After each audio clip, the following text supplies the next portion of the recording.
let's go to the NBA, Rob. And the Lakers, of course, I mean, Rob. Chris, what did I say? Anthony Davis. You said it, 2 weeks ago when we talked about they were playing well. What I say? Trade him, didn't I? He's going to get hurt. Well, yeah. I know you said Anthony Davis. But did you say trade him at that point? Yeah. Rob G., you remember that? I said that when he was playing really well, Chris, I'm like, you got to think about what you're doing here. His stock cannot be any higher. He's healthy. He's playing great. Gosh, he was playing great. Yes. And I'm like, but I did say 2 weeks ago, he's going to get hurt. It's just a matter of when. Yeah, I remember that. I'm not wishing it on him. I know. And that's I hate to say that, he's going to get hurt again. But we're not wishing it on him. We did say it was a possibility. You said, you definitely thought he was going to get hurt. And it was a safe bet because, Rob, it's just, I don't know if it's something about his physical makeup. I do think, Rob, to play 80 games every year or, 70 games a year for 12 years, 10 years, 15 years. I mean, it's some type of genetic makeup to get through that. That is not easy. All right. And, I mean, college, Rob, they play 40 games. Right. At like max, right? Something like that. High school, you play 20. I know now they're playing a bunch of AAU games. But it used to be 12 or 15 games, Chris, right? 12 games. Yeah, when I was in high school, we probably played, I think we played about 23 games. Oh, that's a lot. Like I think we were 12 and 11 or something like that. But anyway, yeah, and so he got hurt. I agree, Rob. And I don't know what you could get for Anthony Davis. I shouldn't say could. Not now. Obviously, somebody would take it. But if I were the Lakers, Rob, I'm going to be honest.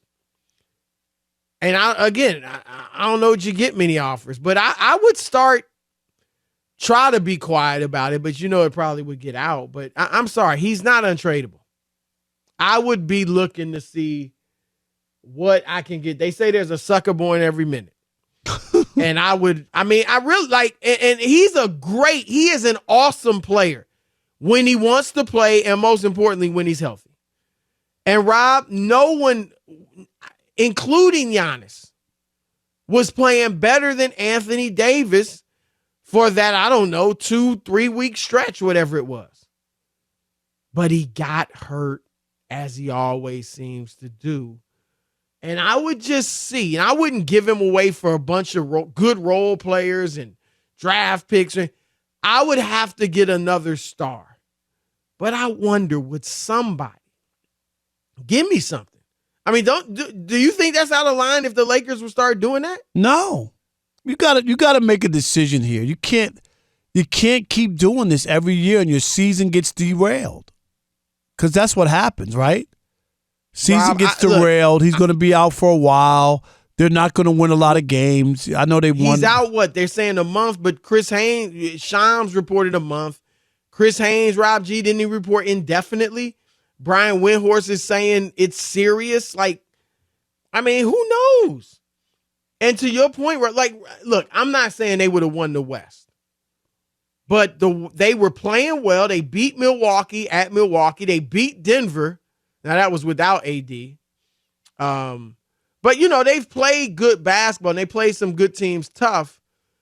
And if AD and LeBron were healthy the entire season, they could maybe make some noise. That's all I'm saying. Yeah, I think what you said at that time, if I remember correctly, and stop me if I'm wrong, is you thought that they were in contention with the way they were playing, right? I wouldn't have picked them as a favorite. No. I'm just saying, right. But I just want to get it right. What you said, and the mix, I think is the term. And the reason I said that I couldn't believe they're in the mix or whatever is because one of those guys is going to get hurt. I think that's why I was like, yeah, they played well for that stretch or whatever, but I just can't buy into them because it's just a matter of time. And then like clockwork, Chris, almost like a script, he gets hurt. I was just like, this is crazy. Rob, it felt like for the previous couple of weeks, it was almost like you could see it coming. Because he goes down. I don't know if I could count on one hand the times I was watching him over the last few weeks and he got hurt. He Like he gets up gingerly, he's got to walk something off, or, it was happening all the time. And I get, like, when LeBron goes down, it looks like everything's a career-ending injury with LeBron. Right. But he's done that his entire career, and he always gets up, and he's fine for the most part. But AD, man, it was like, oh, is this it? Is this the one? Is this the one? Is this the one? And finally, we saw the one. But look, Rob, there's problems in Chicago. All right. Rob G, tell us what's going on with the Bulls. Well, right now they're actually winning in the basketball game, so that's good news. But the bad news came earlier this morning when The Athletic reported that there have been multiple in-person one-on-one meetings between DeMar DeRozan and Zach LaVine and members of the coaching staff to discuss their on-court chemistry. Said off the court, they're cool. On court, it's not really working out. Obviously, their record is what it is. And it added as a little disclaimer at the bottom of the article that LaVine and Bulls management are not really seeing eye to eye right now, even after he just signed that massive contract extension. He just signed it, didn't he? Yeah, earlier this offseason. Well, KC Johnson, friend of the show, covers the team, elaborated just before tip-off of this game here against Miami, where he said in a tweet that players had a strong exchange at halftime in their loss to the Timberwolves when they gave up 150 points, and the coaches were aware of it. His sources are saying that multiple teammates directed their frustration at Zach LaVine specifically, and the situation intensified. That's not good. Rob, this team a year ago was tough. We had Kendall Gill on the show who calls games for the Bulls, telling us they had a great shot to reach the finals. He owes me a steak dinner because of that. That's right. And now they're 11-18. And they need to think about blowing it up. They need to think about getting in the Victor Wembanyama sweepstakes. And if you're the Lakers, and I mentioned trying to trade AD, I doubt it's going to happen, Rob, because I don't think you'll get equal value or anything close. Not another star for him because of his injuries. So if you could get Zach LaVine for Russell Westbrook, the Bulls, maybe they want the cap room, and a pick or two, first-round pick or two, would you do it?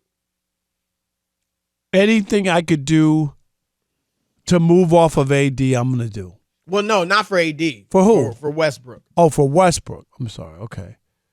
So I have to give up 2 picks. Say it again. Give it to me one more time. Westbrook and your 2 first-round picks, yeah, 27 29.